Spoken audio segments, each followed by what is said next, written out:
development of nuclear weapons that would annihilate a planet.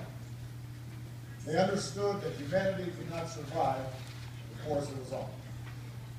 So they gave us this institution, believing that it could allow us to resolve conflicts, enforce rules of behavior, and build habits of cooperation that would grow stronger over time. For decades, the United Nations has in fact made a difference, from helping to eradicate disease, to educating children, to brokering peace. But like every generation of leaders, we face new and profound challenges, and this body continues to be tested. The question is whether we possess the wisdom and the courage, as nation states and members of the international community, to squarely meet those challenges.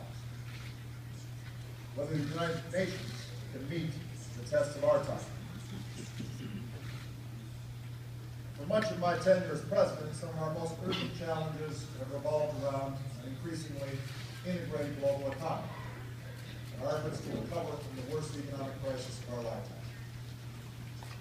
Now, 5 years after the global economy collapsed, thanks to coordinated efforts by the countries here today, jobs are being created, global financial systems have stabilized, and people are once again being lifted out of poverty. But this progress is fragile and unequal, and we still have work to do together to assure that our citizens can access the opportunities that they need to thrive in the 21st century. Together, we've also worked to end a decade of war. 5 years ago, nearly 180,000 Americans were serving in harm's way. The war in Iraq was the dominant issue in our relationship with the rest of the world. Today, all of our troops have left Iraq. Next year, an international coalition will end its war in Afghanistan, having achieved its mission of dismantling the core of al-Qaeda that attacked us on 9/11.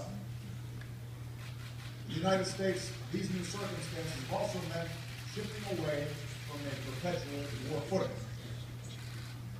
Beyond bringing our troops home, we have limited the use of drones so they target only those who pose a continuing imminent threat to the United States, where capture is not feasible and there's a near certainty of no civilian casualties.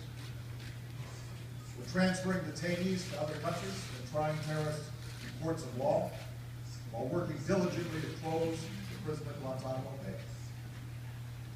And just as we reviewed how we deploy our extraordinary military capabilities in a way that lives up to our ideals, we've begun to review the way that we gather intelligence so that we properly balance the legitimate security concerns of our citizens and allies with the privacy concerns that all people share. As a result of this work, and cooperation with allies and partners, the world is more stable than it was 5 years ago. But even a glance at today's headlines indicates the dangers remain. In Kenya, we've seen terrorists target innocent civilians in a crowded shopping mall, and our hearts go out to the families of those who've been affected. In Pakistan, nearly 100 people were recently killed by suicide bombers outside a church. In Iraq, killings and car bombs continue to be a terrible part of life.